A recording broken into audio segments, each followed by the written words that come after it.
capítulo de número 29. Esta será nossa quarta mensagem da série Foi por Amor. Jeremias capítulo 29. Esta é uma carta que Deus usou o profeta Jeremias para enviar ao seu povo que estava vivendo agora em exílio, estavam distante da sua terra natal e vivendo entre os babilônicos. Jeremias 29, leio a partir do versículo 11 até o verso de número 14. Se você está sem Bíblia, sente junto de um crente e façamos a leitura. Oh, meu Deus! Eu é que sei que pensamentos tenho a vosso respeito, diz o Senhor, pensamentos de paz e não de mal, para vos dar o fim que desejais. Então me invocareis, passareis a orar a mim e eu vos ouvirei. Buscar-me-eis e me achareis, quando me buscardes de todo o vosso coração. Serei achado de vós, diz o Senhor, e farei mudar a vossa sorte. Congregar-vos-ei de todas as nações e de todos os lugares para onde vos lancei, diz o Senhor, e tornarei a trazer-vos ao lugar donde vos mandei para o exílio. Amém, irmãos, por essa leitura? Muito bem. Para entender esse texto, esclareço à amada igreja que o profeta Jeremias, ao escrever essa carta para os exilados, ele não fazia parte dos exilados. Embora fizesse parte ou faça parte do povo de Deus, ele não estava junto com os exilados. Posteriormente, ele foi levado para o Egito, né? Porém, ele não foi para a Babilônia, como os demais do povo de Deus foram conduzidos para lá. Bem, cerca de 600 anos antes de Cristo, essa história acontece. E por que essa história aconteceu com o povo de Deus? Ou seja, porque o povo de Deus foi arrancado da sua terra. Porque o povo de Deus foi destituído, foi tirado-lhe o direito de ter um templo, aonde nesse templo que era conhecido como casa de Deus, eles reuniam-se no pátio do templo para cultuar ao Senhor, mas aquele templo já não mais fazia parte do cotidiano do povo de Deus. Porque aquele povo foi tolhido, foi-lhe tirado a liberdade, e Deus permitiu que isso acontecesse. E é importante que saibamos, para então entender, quando Deus manda essa mensagem ao povo de Deus, dizendo: eu é que sei que pensamentos tenho a vosso respeito, diz o Senhor. Quem é que sabe os pensamentos que Ele tem a nosso respeito? Ele. Eu é que sei. Nós podemos fazer juízo de valor sobre circunstâncias. Podemos fazer juízo de valor sobre situações à nossa volta. Muitas vezes julgando que o que está acontecendo era digno de uma reprimenda da parte do Senhor. Mas Deus, Ele é misericordioso, longânimo. Significa o que longânimo mesmo? Que Ele é tardio em ficar irado. Não sei se você se considera uma pessoa de estupim curto, não é? Para me tirar do sério não precisa muita coisa, qualquer coisa é o suficiente, ou como dizem alguns, é 2 palitos.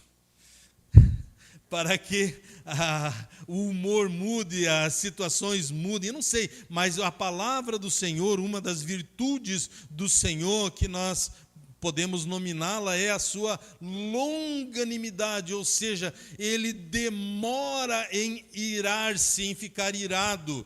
Porém, o povo de Deus negligenciou a sua palavra, desobedecendo a sua palavra por tempo que se seguiu por semanas, por meses, por um ano, uma década, 2 décadas, 3, 4, 5, 70 anos. O povo desobedeceu deliberadamente a ordem do Senhor, a orientação do Senhor. Eles agora estavam fazendo injustiça. Que coisa horrível nós presenciarmos injustiças, não é verdade? Quando vemos alguma situação acontecendo e parece que não há uma justiça sendo aplicada, isso causa uma repulsa. Bem, o povo esteve por um longo período vivendo afastado dos propósitos do Senhor, deixando que o órfão, que a viúva, que as pessoas mais necessitadas do apoio, da assistência, fossem negligenciados. E isso tudo foi se somando.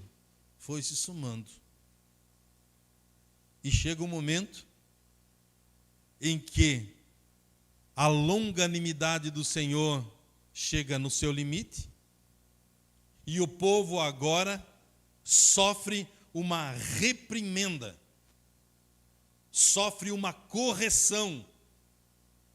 E nesta correção, o povo é levado arrancado da sua terra, da sua casa, da sua liberdade, do seu Deus, e é levado cativo para a Babilônia. Era um outro momento que o povo estava vivendo. E o povo, então, sentia as dores por sua desobediência. Existem circunstâncias em que vivemos que são consequência de atitudes e de decisões erradas. Uma decisão errada somada a outra e a outra, quando se vê, a pessoa está distante da vontade do Senhor, distante dos caminhos do Senhor, frio, mais frio do que a temperatura que temos experimentado nesses dias. É triste, irmãos, quando vivencio isso com pessoas que estão ao nosso redor, pessoas que vivem ou convivem conosco, pessoas que um dia tomaram a sua decisão por Cristo, mas que começaram gradativamente a afastar-se dos caminhos do Senhor, e então começam a viver friamente, começam a viver sem o calor da presença do Senhor, sem o consolo da presença do Senhor, o amor do Senhor, e vive como qualquer pessoa sem Cristo vive. Como você tem vivido a vida que o Senhor tem te dado? Como você tem entendido que a vida que temos é uma dádiva de Deus e que nós haveremos de prestar conta daquilo que fazemos ou deixamos de fazer? Como você percebe esta realidade? Existe essa realidade e o povo de Deus, me parece que, esquecendo-se disso, afastou-se do Senhor. E agora o Senhor, então, permite que eles sejam levados cativos. E estando cativos, o povo babilônico pediu para o povo de Deus: e aí, cantem aquelas músicas, aquele louvor, acho que foi o primeiro louvor que nós cantamos, né? Grande é o Senhor, foi, né, irmão? Grande é o Senhor, suas misericórdias não têm fim, seus olhos estão sobre mim. Canta aí agora. Ah, mas agora eu estou exilado. E o povo de Deus estava exilado na Babilônia, e os babilônicos pediram: cante as músicas que vocês cantavam, cante os louvores que vocês entoavam. E eles estavam às beiras do rio da Babilônia. E aí, Salmo 137 diz que eles penduraram as suas harpas, ou seja, guardaram o seu violão, guardaram sua bateria, guardaram, fica lá num cantinho agora. Como nós podemos cantar se estamos tão distante do nosso lar?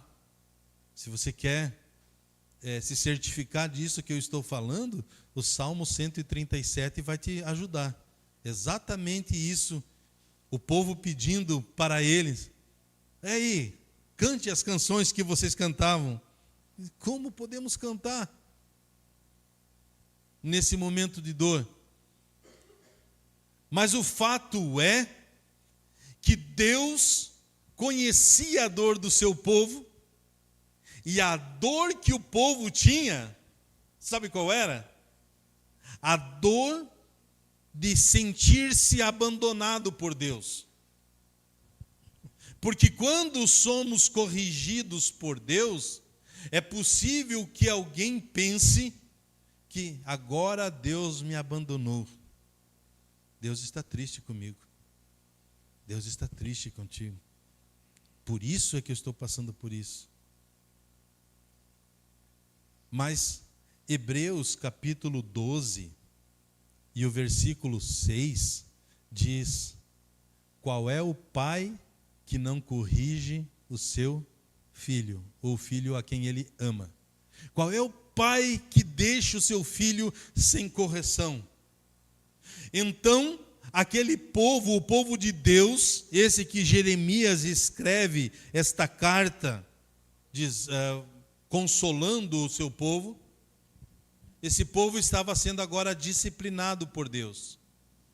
É possível que alguém, eu e mais alguém, possa sentir-se disciplinado por Deus. Mas a postura que deveríamos ter quando entendemos que estamos sendo corrigidos é: muito obrigado, Senhor. Porque o pai só corrige o filho que ama. Se eu estou sendo corrigido, o Senhor me ama. Do contrário, o caso contrário, um filho sem correção é um filho que talvez o pai desistiu já. Esse não tem mais jeito, viva do jeito que você quiser. Faça. A melhor coisa que podemos dizer ao Senhor é: Senhor, seja feita a tua vontade. E a pior coisa que poderíamos ouvir do Senhor é Ele dizendo para nós: faça a tua vontade. Porque se alguém ouvisse isso do Senhor, significaria que tal pessoa já não tem mais o amor, a atenção, já chegou ao limite da rejeição, da apostasia, do abandono total da fé. Mas aqui o Senhor dá uma palavra de consolo ao seu povo. Jeremias 29, no versículo 11, no começo, diz assim: eu é que sei que pensamentos tenho a vosso respeito, diz o Senhor. Eu é que sei. O Senhor estava consolando o povo, como que dizendo: eu conheço a tua dor. Eu sei o que você está passando. Se alguém está com feridas nas suas emoções, se alguém enfrenta algum conflito emocional, relacional, saúde, ou coisas que o valham, o Senhor conhece a sua dor. Eu é que sei os pensamentos que tenho a vosso respeito.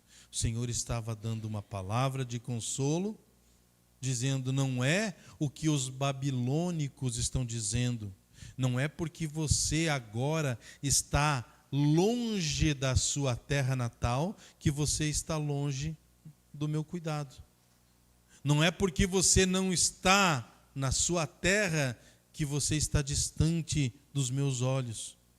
Isso nos diz que, mesmo passando por momentos difíceis, os planos de Deus não mudaram. A palavra do Senhor não mudou. Deus continua tendo todo o domínio.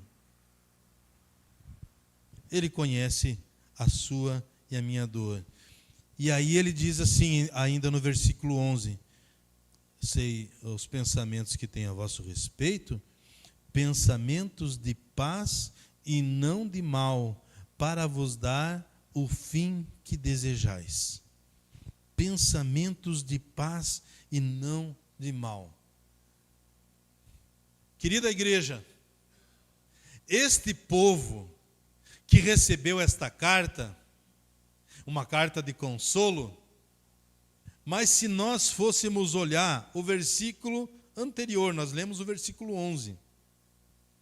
O versículo 10 diz que o povo de Deus passaria 70 anos no exílio. 70 anos vivendo na Babilônia. 70 anos longe da sua terra, longe da sua casa, impedido de estar no templo adorando o Senhor como eles o faziam. Mas o Senhor estava dizendo, vocês estão sendo corrigidos, mas eu sei os pensamentos que eu tenho a respeito de vocês. E o pensamento que eu tenho a respeito de vocês é pensamentos de paz e não de mal. Ou seja, mesmo que eu e você, nós possamos estar sendo corrigidos por Deus, e a correção de Deus dói.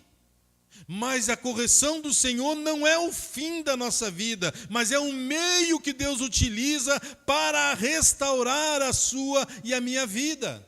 Vidas que estavam se perdendo, pessoas que encontravam-se frias na fé. Como eu lhes disse, há poucos dias eu conversando com alguém, que sentado à minha frente, eu conversando, eu disse, a quem você entregou a sua vida? Alguém cuja vida foi, Deus me usou para batizá-lo. A quem você entregou a sua vida? Quem é Jesus para você? Frio, gelado, sem vida. Ou com pouca vida, como uma pessoa que encontra-se na unidade de terapia intensiva, na UTI, cuja a frequência cardíaca está no mínimo sendo monitorado e sendo acompanhado, uma pessoa que está carecendo de tratamento intensivo. Existem pessoas que afastam-se da presença do Senhor. Você tem se afastado da presença do Senhor? Como anda a sua vida de comunhão com Deus, de temor a Deus, de reverência a Deus? Jesus Cristo é de fato o teu Senhor? Eu convido aqueles que assim quiserem, levante a sua mão direita. Vamos juntos declarar: Jesus Cristo, Tu és o meu Senhor e o meu Salvador. Diga assim: Jesus Cristo, a Ti eu entrego meu dia, minha vida, o meu futuro em tuas mãos. Jesus Cristo, tu és o meu Senhor e o meu Salvador, hoje e para sempre, em nome de Jesus. Forte aplauso ao Senhor.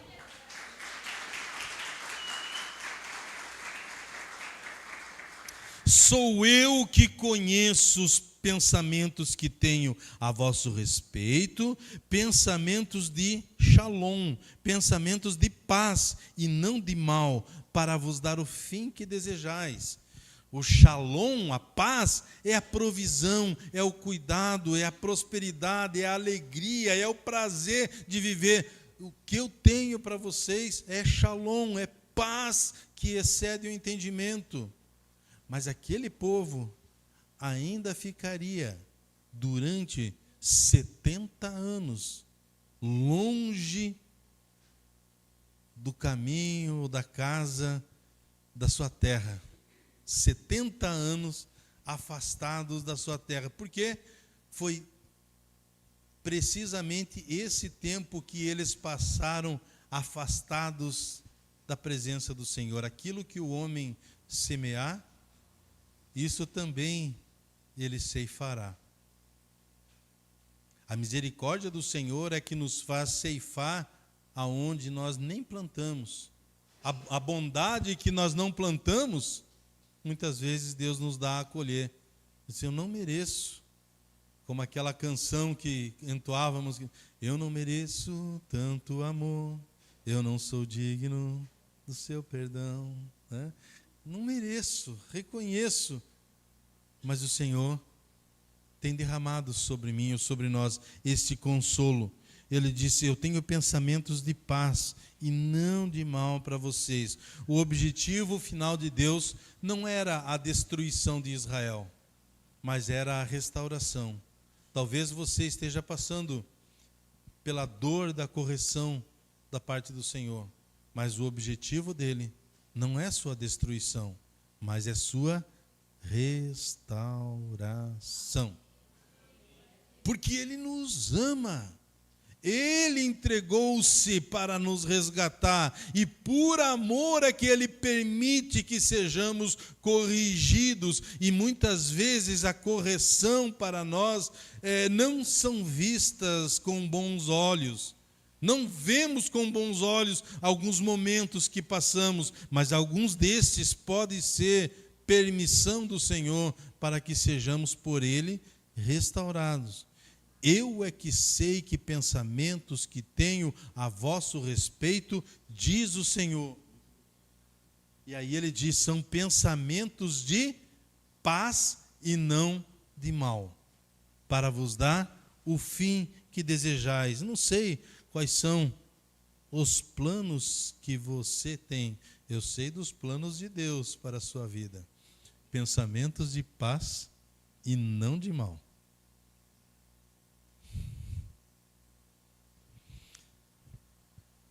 João capítulo 14, versículo 26, fala que o Senhor nos envia o Consolador.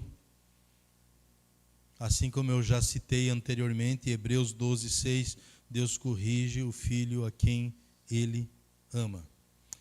Bom, revendo aqui o texto bíblico, com o desejo, com a intenção de que a palavra de Deus seja retida no teu coração. Eu falo isso, irmãos, porque, como citei na oração que fiz logo de início, não há poder do homem, meu poder ou de alguém, para fazer com que você ouça a palavra do Senhor a ponto de entender, de receber. Mas há um desejo, uma intenção, uma oração, dizendo, Senhor, que as palavras que eu falo alcance a todos e transforme a todos. Eu tenho essa intenção, desejo de que você ouça a palavra do Senhor e seja por ela transformado. Desejo, né, no íntimo do coração. Então, releio com essa intenção. Eu é que sei que pensamentos tenho a vosso respeito, diz o Senhor, pensamentos de paz e não de mal, para vos dar o fim que desejais. Agora, no versículo 12, o profeta Jeremias escreve o seguinte: então, ou seja, depois disso, que você sabe que Deus conhece a tua dor e que Ele está te consolando, dizendo, você pode até estar no exílio, mas eu não te abandonei. Você pode estar passando por correção, por disciplina, mas eu estou contigo, não é? Deus sempre esteve e estará com o seu povo, todos os dias até a consumação dos séculos, diz a palavra. Agora no versículo 12, então me invocareis, passareis a orar a mim, e eu vos ouvirei. Ao mesmo tempo que leio e sou grato ao Senhor por esta palavra, se bem entendi esse versículo, ele é muito constrangedor. Por quê? Porque o povo desobedeceu a Deus por aproximadamente 70 anos, negligenciando a palavra, a orientação do ano sabático que eles deveriam guardar e não estavam mais guardando, e que estavam vez após vez desobedecendo a Deus. Agora eles estavam sendo levados exilados, e depois da carta recebida, depois deles ouvirem que o Senhor estava com eles, que os pensamentos de Deus não eram pensamentos de mal, o Senhor não queria destruir o povo, mas queria restaurar. Aí o próprio Deus diz, então vocês vão orar a mim. Antes disso não estavam orando? Não. Alguém já disse que o crente que não ora está com defeito de fabricação. O crente que não ora precisa de um recal, precisa de uma atualização no sistema, precisa rever seus conceitos, seus valores. Então vocês vão orar a mim, depois que vocês entenderem que vocês estão no exílio, vocês foram arrancados da comunhão, vocês foram arrancados da sua terra, foram tolhidos do direito de estar no meu templo, e agora distante no meio da Babilônia, um povo idólatra, um povo pagão, um povo que servia a vários deuses. Agora vocês estão recebendo esta carta da minha parte, dizendo que eu sei, eu é que sei os pensamentos, não é outra pessoa que pode dizer, olha, estamos aqui porque Deus agora está irado conosco, estamos aqui porque Deus está pesando a sua mão, estamos aqui porque nós seremos destruídos. O Senhor disse, sou eu que sei o que eu penso a respeito de vocês, não é outra pessoa. E quando ele diz isso, é porque muitos falsos líderes, falsos profetas haviam se levantado, dizendo, nenhum mal lhes acontecerá. Para com isso, essa história de uma palavra assim mais dura. Tem palavras assim mais doces, e o povo estava sendo docilmente iludido, enganado, não é? E o Senhor disse, sou eu que sei os pensamentos, e os pensamentos que eu tenho são de paz, não são pensamentos de mal, para derramar sobre a sua vida shalom, paz, que excede o entendimento. E quando vocês entenderem isso, então vocês orarão a mim. Então vocês vão clamar. Como é difícil para nós cristãos aprender a disciplina da oração. Algumas pessoas conseguem ter uma disciplina de leitura da palavra. Algumas pessoas conseguem ter o hábito de leitura bíblica. Mas não são todas as mesmas pessoas que têm uma vida de oração. Sabe de uma coisa que me preocupa? Por exemplo, no nosso grupo de WhatsApp. Aí, de repente, alguém compartilha um momento difícil que está passando, e alguém diz assim, estamos em oração. E aí me dá um frio assim, eu disse, Senhor, que seja verdade o que essa pessoa está falando. Que ela não fale que vai orar e não ora. Ah, meu Deus. Estamos orando. Aí, não eu, mas como que se o Senhor estivesse olhando nos teus olhos. É mesmo? Conte-me mais sobre isso. Diga-me um pouco mais sobre isso. E irmãos, aquilo que lhes falo não é uma opinião minha. Como alguém já disse, se você está fazendo isso, você não ouviu a mensagem? A pessoa diz, a opinião do pastor, né? A minha é diferente. Mesmo? Eu não estou falando da minha opinião. Olha, irmãos, eu tenho uma opinião para dar. Não.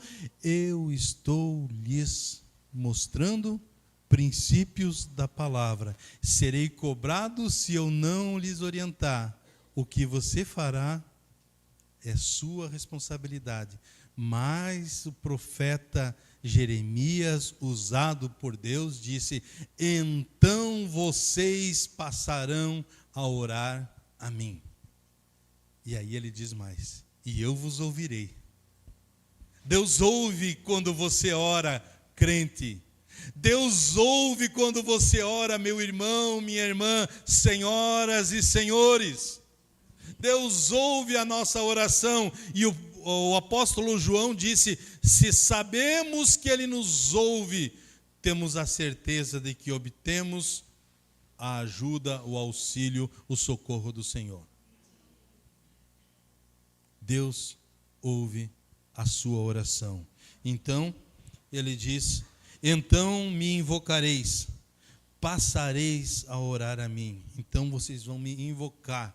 Invocar é clamar, é suplicar. Com rogo, com súplica, com clamor. Socorre-nos, Senhor. Estamos no exílio. Tem pessoas que estão vivendo no exílio da sua alma. E tem dores que irmãos nossos enfrentam e que, se eu como ser humano sei, muito mais o Senhor o sabe, conhece. Mas, contudo, o Senhor, Ele muitas vezes usa situações para nos corrigir, para nos disciplinar e para nos restaurar. Meu amigo, colega, pastor de Blumenau, pastor Edson, ele disse, a pior tragédia não é passar por uma crise. A pior tragédia é sair da crise sem ter aprendido nada. Eu e você podemos até passar por crises, mas o que isso está de fato mudando a minha mente e o meu coração? Ou sai da crise sem nada ter aprendido? O Jó, ele disse, antes eu te conhecia apenas de ouvir falar, agora os meus olhos te veem. Não é? Então antes eu tinha uma percepção, agora, depois que eu passei por essas situações, eu pude aprender. Então, se você, irmão, irmã, amigos que aqui estão passando por algum momento difícil, algum exílio babilônico, alguma situação em que tem arrancado de ti algo precioso por demais, é o momento de eu e você entendermos o que o Senhor está a nos ensinar, porque o Senhor deseja nos restaurar, e Ele disse, eu é que sei os pensamentos que tenho a teu respeito, e são pensamentos de paz, não são pensamentos de mal, para vos dar o fim que vocês desejam, então vocês me invocarão. Aqueles irmãos que conhecem o versículo de 2 Crônicas 7,14, pode citar junto comigo? Vamos lá? se o meu povo, que se chama pelo meu nome, se humilhar, orar e me buscar e se converter dos seus maus caminhos, então eu ouvirei dos céus, perdoarei os seus pecados e sararei a sua terra. O meu povo, aquele que diz que se chama pelo meu nome, se esse povo se humilhar. Já falei para os irmãos que oração é humilhação. Porque quando eu oro, eu reconheço, Deus, eu não posso todas as coisas, o Senhor pode. Eu não sei todas as coisas, o Senhor sabe. Eu não tenho todo o entendimento, mas o Senhor o tem. Então, oração é humilhação. E é isso uma das razões pelas quais nós, Igreja do Senhor, pouco oramos.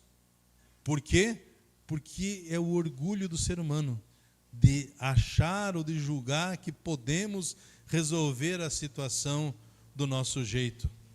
Eu dou o meu jeitinho. Eu dou os meus jeitos e consigo. Misericórdia, Senhor. Eu preciso de Ti. Então, vocês vão orar a mim. Vocês clamarão a mim e eu vos ouvirei. Deus ouviria a oração do povo de Deus, mesmo que eles estivessem na Babilônia?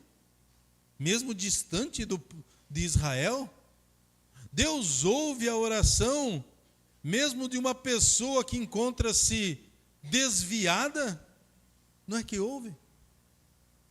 Então vocês vão passar a orar a mim.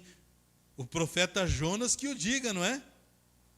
Desviado da vontade do Senhor, desviado da missão do Senhor, agora sendo tragado por um grande peixe, do fundo, no ventre do grande peixe, ele invoca ao Senhor. E não é que Deus ouviu? Na minha angústia clamei ao Senhor, e Ele se inclinou para mim, e ouviu o meu pedido de socorro. Então, se você encontra-se em exílio, afastado das vontades do Senhor, mas se você orar ao Senhor, Ele diz, eu vos ouvirei. Então vocês orarão a mim e eu vos ouvirei. Versículo 13 e também o versículo 14. Buscar-me-eis e me achareis, quando me buscardes de todo o vosso coração. Serei achado de vós, diz o Senhor, e farei mudar a vossa sorte, e farei mudar a sua história, e farei mudar a tristeza em alegria, o gemido de dor em gritos de alegria na presença do Senhor. Congregar-vos-ei de todas as nações e de todos os lugares para onde vos lancei, vos lancei, foi o Senhor que os lançou, diz o Senhor, e tornarei a trazer-vos ao lugar de onde vos mandei para o exílio. Então, aqui o Senhor está dizendo, há esperança para o povo, há esperança para os exilados, há esperança para aqueles que estão hoje afastados dos caminhos do Senhor. Pastor, mas essa palavra o Senhor está falando, nós estamos aqui ouvindo. É possível que hajam pessoas sentadas aqui como os senhores o estão, mas isso não quer dizer que estão no centro da vontade do Senhor, debaixo do propósito do Senhor. Estar não é o mesmo do que ser, do que estar em comunhão com o Senhor. Estar geograficamente é uma coisa, mas o seu coração é você e o Senhor, Ele que conhece o seu coração. Então ele disse, eu vou trazer vocês de volta, eu vou mudar a sua história. E o Senhor estava consolando o seu povo dessa forma.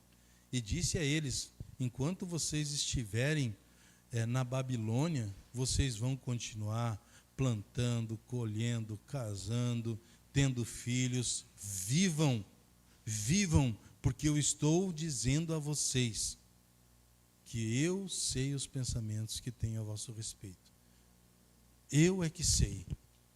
E o Senhor estava dando um consolo àquele povo, e a minha intenção nessa noite é fazê-los entender que mesmo que alguém esteja vivendo num exílio, distante do propósito do Senhor, se nessa noite você buscar ao Senhor, clamar ao Senhor, invocar ao Senhor, Ele te ouvirá. E a palavra continua dizendo que é Ele que muda a nossa história, é Ele que muda a nossa sorte. Foi o mesmo profeta Jó, que enquanto ele estava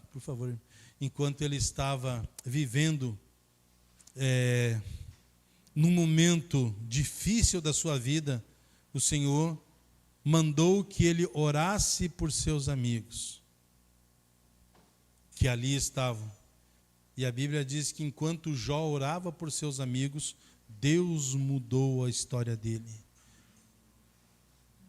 Muitas vezes nós precisamos esquecer a nossa dor e orar pelas pessoas que encontram-se com dores diferentes das nossas, porém,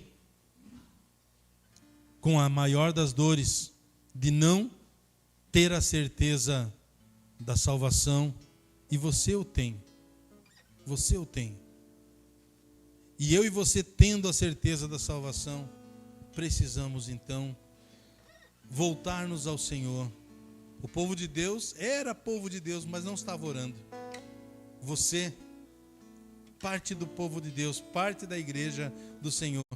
Quando você entende que o Senhor te ama, então vocês orarão a mim. Grande é o nosso Deus, grande em amor, grande em perdão, grande em misericórdia, grande na graça.